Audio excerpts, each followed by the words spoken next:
Iran যুদ্ধের জন্য সর্বোচ্চ প্রস্তুতিতে আছে। দেশটির সেনা, নৌ ও বিমান বাহিনী সম্ভাব্য যুদ্ধের জন্য পুরোপুরিভাবে তৈরি। এই একই কথা গত কয়েকদিনে বারবার উচ্চারিত হয়েছে ইরানের সশস্ত্র বাহিনীর প্রধানের মুখ থেকেই। কিন্তু কেন? তবে কি ইরান জেনে গেছে যে যুদ্ধ নিশ্চিত?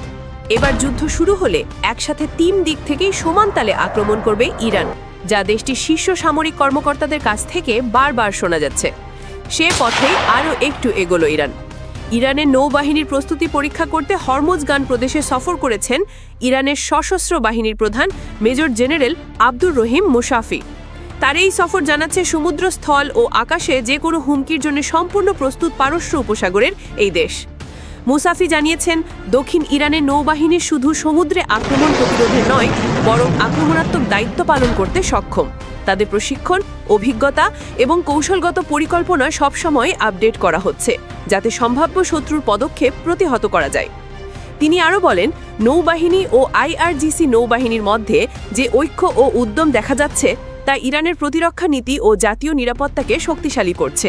এই ইউনিটগুলোর মনোবল, জ্ঞান ও বিপ্লবী মন যে কোনো সম্ভাব্য সংঘাতের জন্য প্রস্তুত।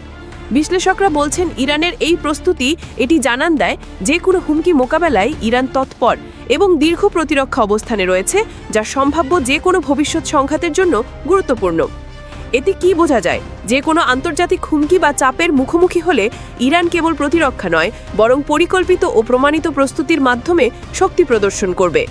মুসাফিদের ভাষ্য অনুযায়ী সমুদ্র, স্থল ও আকাশ সব ক্ষেত্রে প্রস্তুতি একই মাত্রার। প্রতিটি ইউনিটে অভিজ্ঞতা, কৌশল এবং আত্মবিশ্বাস রয়েছে। এটি আন্তর্জাতিক সম্প্রদায়ের জন্য একটি বার্তা। ইরান তার আঞ্চলিক নিরাপত্তা ও জাতীয় স্বার্থের জন্য সবসময় তৎপর।